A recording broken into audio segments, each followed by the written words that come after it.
आपने हुर्मुज़ को ताकत के बलबूते पे खुलवाने के सारे इम्कानात जब खत्म हो गए तो डोनाल्ड ट्रंप को जंग से बचने के लिए और अपने आप को बचाने के लिए अब जंगबंदी चाहिए थी।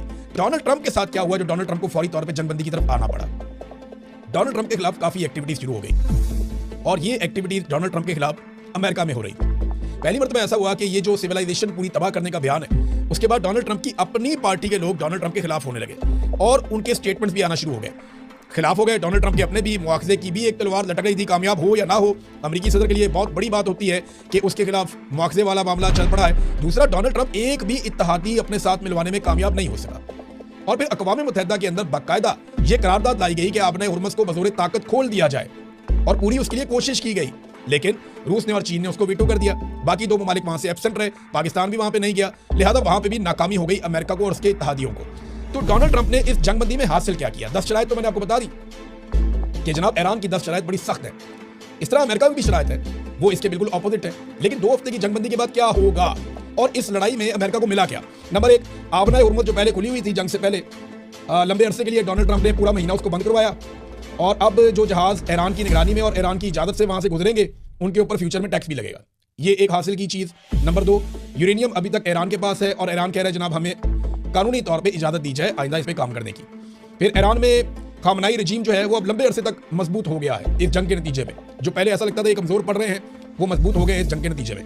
इसराइल और अमेरिका की मिथ टूट गई है, उनकी चौधराहट बढ़ गई है कि इनके खिलाफ भी लड़ाई लड़ी जा सकती है और इनको भी तगड़ा जवाब दिया जा सकता है। इसराइल, अमेरिका और अरब ममालिक का अरबों डॉलर्स का नुकसान भी इस जंग में हुआ है।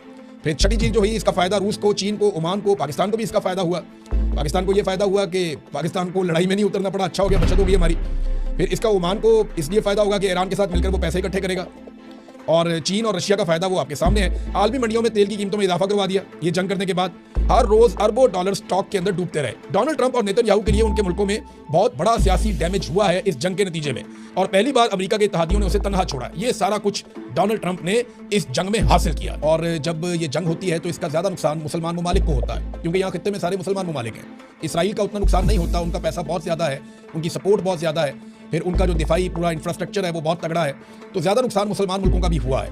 और अब अगर जंगबंदी हो जाती है तो ये तवील होनी चाहिए, मुस्तकिल होनी चाहिए, इसके ऊपर ईरान ने भी जोर दिया है। नाज़रीन, ओवरऑल क्या हुआ, यानी आखिर में मैं आपको ये बता देता हूं कि ईरान ने अपनी इस्तकामत के जरिए से, अपनी बहादुरी के जरिए से और मुसीबतों को फेस करके, उनका सामना करके एक आसाब शिकन लड़ाई जिसमें उनके बहुत सारे लीडर्स कुर्बान हो गए, उनके बहुत सारे फौजी शहीद हो गए, उनके लोगों का बहुत नुकसान हुआ, उनके इंफ्रास्ट्रक्चर का बहुत नुकसान हुआ, लेकिन इसके बावजूद वो डट कर लड़ते रहे और बिलाखिर ईरान ने वो अचीव कर लिया जिसके बारे में सोचा भी नहीं जा सकता था।